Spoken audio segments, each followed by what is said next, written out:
السلام عليكم ورحمة الله وبركاته. السلام. الحمد لله رب العالمين والصلاة والسلام على سيد المرسلين نبينا محمد وعلى آله وصحبه أجمعين ما بعد. فقد قال الله تعالى في كلامه المجيد والفرقان الحميد: أعوذ بالله من الشيطان الرجيم. بسم الله الرحمن الرحيم. يا أيها الذين آمنوا كتب عليكم الصيام كما كتب على الذين من قبلكم لعلكم تتقون. প্রিয় ভাইরা আমার, আমরা রমজান মাসে উপনীত হয়েছি। এই রমজান মাস বছরে একবারই আসে, মানুষ মেহমানের মতো আসে। এটা একটা উদ্দেশ্য নিয়ে আসে। সেই উদ্দেশ্য বাস্তবায়নের জন্য আমাদের চেষ্টা অবশ্যই চালিয়ে যেতে হবে। এই রমজান মাসের বিশেষ ফজিলত যে এই রমজান মাস আল্লাহ এমনভাবে নিয়ন্ত্রিত করেন যেন একজন মুসলমান যেন তাকওয়ার সেই শক্তি অর্জন করতে পারে, আল্লাহ ভীতি যেন অর্জন করতে পারে, সেটাই একমাত্র উদ্দেশ্য। এই কারণে আল্লাহ বলেছেন যে ইয়া আইয়ুহাল্লাযীনা আমানু কুতিবা আলাইকুমুস সিয়ামু কামা কুতিবা আলাল লাযীনা মিন ক্বাবলিকুম লাআল্লাকুম তাত্তাকুন। যে ঈমানদারগণ, তোমাদের উপর সিয়াম ফরজ করা হয়েছে, যেভাবে পূর্ববর্তীদের উপর ফরজ করা হয়েছে। উদ্দেশ্য একমাত্র এটাই যে তোমরা যেন তাকওয়া অবলম্বন করতে পারো। তাই উদ্দেশ্য হচ্ছে আল্লাহ ভীতি অর্জন করা। এই আল্লাহ ভীতি অর্জন করার জন্য আল্লাহ জাল্লাহু পরিবেশ তৈরি করে দিয়েছেন। রাসূল আকরাম সাল্লাল্লাহু আলাইহি ওয়াসাল্লাম বলেন, ইযা জা রমাদান ফুতিহাত আবওয়াবুল জিনান ওয়া গুলিকাত আবওয়াবুন নিরান ওয়া সুফিদাত মারাদাত শায়াতিন। যে যখন রমজান মাস চলে আসে তখন জান্নাতের গেটগুলো খুলে দেওয়া হয় এবং জাহান্নামের গেটগুলো বন্ধ করে দেওয়া হয় এবং জিন শয়তান যেগুলো বড় বড় রয়েছে সেগুলোকে শিকলবন্দি করা হয়। অর্থাৎ সেগুলো আপনার কর্মতৎপর হতে পারে না। আর যদি বড়রা কর্মতৎপর না হতে পারে, যারা লিডার তারা যদি বন্দী হয়ে যায়, তাহলে তার যারা অনুসারী তারা কিন্তু শক্তিশালী হতে পারে না। এই কারণে পরিবেশটা একরকম তৈরি হয়ে যায়।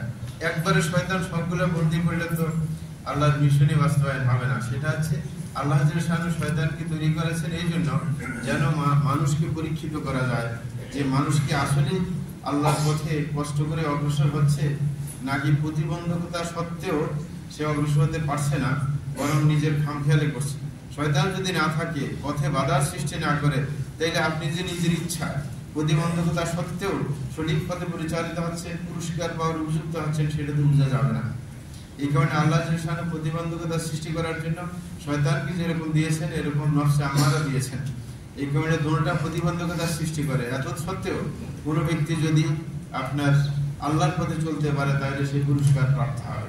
এই কারণে রমজান মাসে বড়গুলোকে আটকে পরিবেশ একটু নরমাল করে দেওয়া হয়, যেন একজন মানুষ যদি সে আদতে ভালো হয়, মানসিকতা ভালো হয়, সে কিন্তু ঠিকই ভালো হয়ে যায়। একজন মানুষ যদি বেশি খারাপ না হয়ে যায়, মানে শয়তানে রূপান্তরিত না হয়, তখন সে কিন্তু রমজান মাস আসলে দেখা যায় কোরআন পড়তো না আগে, পুরো মাসে পুরো বছরে কিন্তু এখন কোরআন পড়ে। একজনে সালাতের প্রতি গুরুত্ব দিত না, ইতিপূর্বে কিন্তু সালাতের প্রতি এখন গুরুত্ব দেওয়া শুরু করেছে। এরকম পাপাচারে লিপ্ত ছিল, কিন্তু পাপাচার সে বন্ধ করে সঠিক পথে পরিচালিত হওয়ার চেষ্টা করছে। এরকম হাজার হাজার মানুষ দেখা যায়, শুধু এক দুইটা না। সুতরাং ওই আল্লাহ যে পরিবেশ তৈরি করেছেন সেটা ফলস্বরূপ সেটা দেখা যাচ্ছে। এই কারণে আমরা এই রমজান মাসকে কাজে লাগিয়ে আমরা অবশ্যই তাকওয়া অর্জন করার চেষ্টা করব।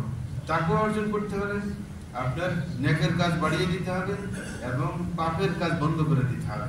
কারণ তাকওয়ার এটাই হচ্ছে আসল উদ্দেশ্য, যে আল্লাহর আনুগত্য করা এবং পাপ থেকে দূরে থাকা।